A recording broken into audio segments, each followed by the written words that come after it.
আমার মতো পাকা আম খেতে যারা যারা পছন্দ করেন তাদের জন্য আজকের এই রেসিপিটা।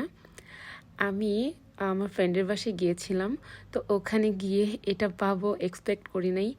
আম আমার অনেক বেশি পছন্দ। আমি আমের সিজনে কিন্তু এই কথাটা অনেকবার বলেছি, আমার অনেকগুলো ভিডিওতেই বলেছিলাম। পাকা আম এত বেশি পছন্দ করি যে আমের সিজনে আমি আম খেয়েই সবসময় থাকতে পারি।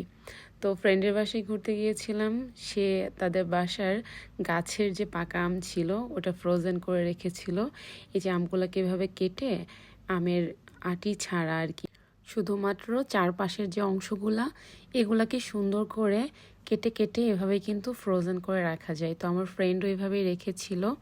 এরপরে এগুলাকে সুন্দর মতো ডিপ করে রাখা হয়, যার কারণে যখন প্রয়োজন পড়ে তখন এটা বের করে নিয়ে জুস বা আমের যে কোনো রেসিপি বানিয়ে নেওয়া যায়।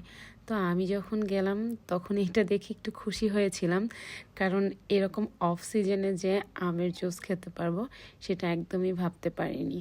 তো ফার্স্টে আমার ফ্রেন্ড হলো আমগুলোকে ব্লেন্ডারের জারে নিয়েছে, নিয়ে এটার সঙ্গে নর্মালি জুসের যে ইনগ্রেডিয়েন্টগুলো আছে চিনি মিক্সড করে দিয়ে পানি অ্যাড করে দিয়ে এটাকে ব্লেন্ড করে নিয়ে এরপর আমাদেরকে এটা খেতে দিয়েছিল।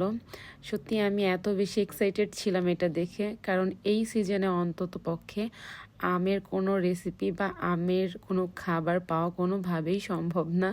তো খুব সুন্দর আলতো আলতো হাতে সে আমাকে আমের জুসটা বানিয়ে দিল। আপনাদের কার কার আমের জুস খেতে বা পাকা আম খেতে ভালো লাগে সেটা কিন্তু জানাবেন।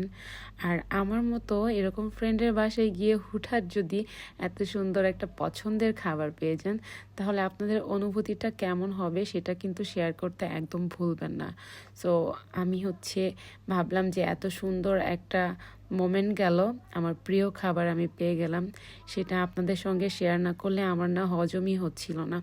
যার কারণে এই সিম্পল একদম সিধা সাদা জিনিসটা কিভাবে বানিয়েছে বা কিভাবে প্রসেসিং করছে সেটাও আমি আপনাদের সামনে এনে শেয়ার করে দিলাম।